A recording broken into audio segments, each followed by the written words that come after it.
much. Very good afternoon, members of the press, fellow Zimbabweans, fellow Africans. Welcome to this very important press briefing from the Citizens Candidate Independent Selection Panel, which is conducting our internal election processes to produce members of parliament, councillors, and our presidential candidate. I will not take much of our time. I'm going to defer proceedings to the commissioner that is responsible for this process to brief the media, after which, as per the tradition, we are going to take a few questions. Commissioners.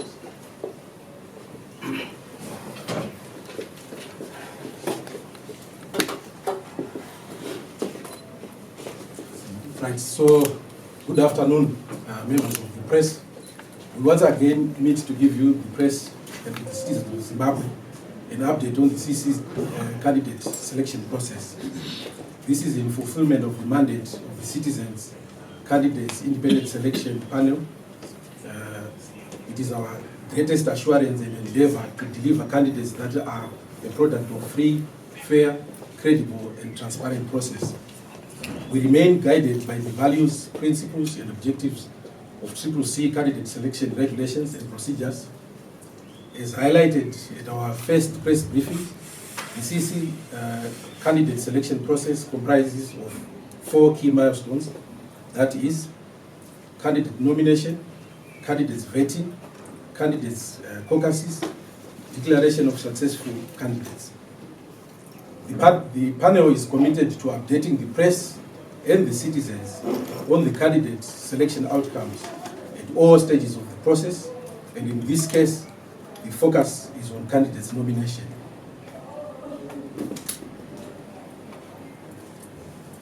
Candidate selection process commenced in earnest in all the 10 provinces on the 5th of April 2023. Despite some teething problems necessitated by logistical challenges, the nomination process had an overwhelming response with success rate in all the 210 constituencies and all the wards countrywide. The nominated candidates are now undergoing the second stage of selection process, which is vetting, after which the vetted candidates will go for the third stage of validation, which we will announce the final list of successful candidates. In the circumstances, the summary outcome of the candidate's nomination after consulting with stakeholders, village and street committees is as follows. In local authority nominations, nominations have been received from all the 36,000 villages, and thousands of streets, and 1,970 wards. For the House of Assembly nominations, we have received nominations from all 210 constituencies. An interesting phenomenon has been noted in some hotly contested constituencies. For instance, a constituency where 11 nominations were received for 1 seat. The success factor for this process is also exhibited in the positive candidate nomination returns in some difficult to penetrate areas for the opposition that include Gokwe, Uzumba, Menezi, amongst others.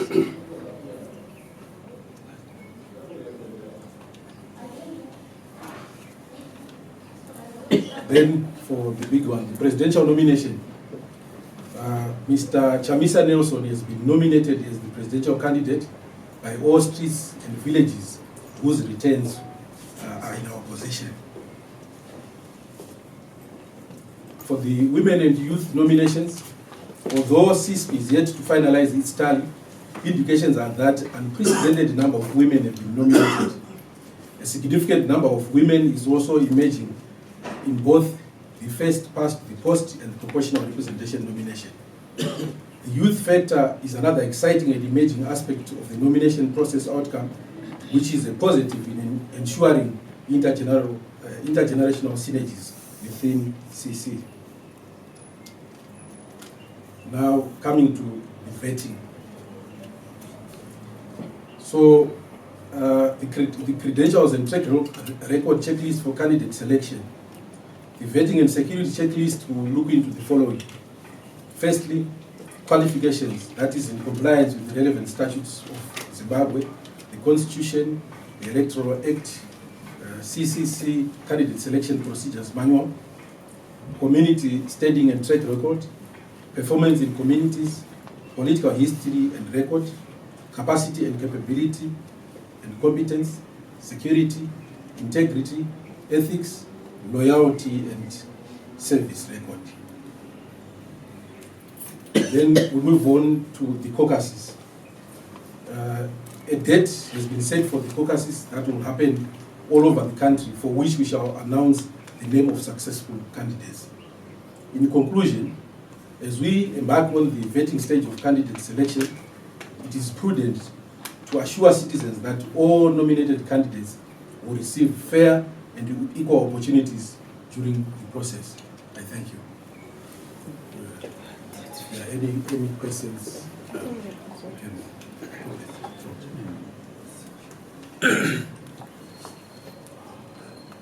Yes. Okay, thank you so much, sir. Don Lorenzo of VOA Studio 7. Were there any complaints? Some of the candidates that have been speaking to the media are saying that there have been challenges in the nomination process and that they feel the process may exclude them. Have you received any complaints so far at this stage? Yes, we confirm that we have received complaints and grievances from across the country, and these grievances are being handled by that particular committee, which is specifically made for that.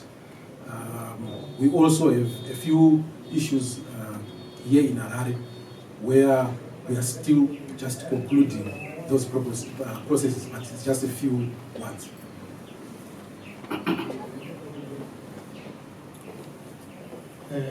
So, Mr. Nelson Chamisa has been nominated by most of the, and like you mentioned, has he been endorsed yet? Or does he have to go for vetting? The procedure and the process in terms of our procedure manual is clear, but what we have given you is what we have so far. So, as I've said, there are few words in which we are still yet to receive returns, just in case we may get one or two nominations from there. So at this juncture, the process is not yet complete. But for those that we have received, resoundingly, Mr. Nelson Chamisa is the only candidate that was chosen. People with disabilities complaining that they've been left out of this nomination process, particularly by you and the other major party, which is ZANU-PF. I mean, is there a quota for PYDs, given that they constitute about 10% of the population? Yeah, I would defer some of the issues to the political party to then address, especially that one. Yes. Okay, so you say that you're going to have caucuses following this for the vetting process. Can you maybe just give us a little bit on who is part of the caucus meetings that you're going to have for the vetting processes? All right, so let me just clarify. The vetting process, as I have highlighted in terms of the criteria that one has to meet, it's in terms of the party's procedures and manual. So they've got a committee that is specifically set up to do that particular vetting. Now, the last stage now are the caucuses that are going to be happening in the respective wards, in the respective villages. So, for example, let's say after the vetting process in a particular ward or any particular constituency, we are now left with two candidates. So that caucus will then deal with those two candidates so that that particular constituency emerges with one candidate, so to speak. So there is then need for consensus within the ward or the constituency to then come up with one candidate, which we are going to announce in due course. Thank you very much from the Commission. I'm going to deal with the question on from Studio 7 around PWDs. Excuse me. Of course, we have made a decisive and clear position that our processes must be all-inclusive of different sections of society. If you note from the number of nominations that we've received, you have seen people from different races, you have seen people from different genders, you have seen people from different tribal and cultural background. Why this is important for us to submit the process in the hands of the citizens, because it is them who are able to deploy. But nonetheless, you can look at where the party deploys, particularly for proportional representation in parliament and in local authorities. That's where we have the ability to be able to deploy people of different backgrounds, and definitely you will see from our process. And not only that, if you look at the composition of our panel, we also have people who are in the commission, particularly in Bulawayo, who's actually from the community of people living with disabilities. So it shows our stand commitment, it shows that we are all inclusive, and we're going to make sure, and as if they've said, it's very interesting because the current process produced what ordinarily internal party primaries would not have produced, because you are seeing the elderly, you are seeing younger people, you are seeing a lot of people, even with competence, being nominated. Remember that our process was happening in a two-tier system, conversing with the people in the villages and the streets, but also talking to stakeholders. So there are some people who actually came from the stakeholders, who were not necessarily from the street point person, to show that we want it to be more inclusive, to show that we want to make sure that everyone who has got the capacity and whom the society and the community feels must be forwarded are the people who are going to be vetted, after which we go to the last and final stage of validation. From validation during our caucuses, we're going to then make it public. Of course, it is the duty of the commission to do that, to make sure that they announce the final list of the successful candidates that are going to be represented.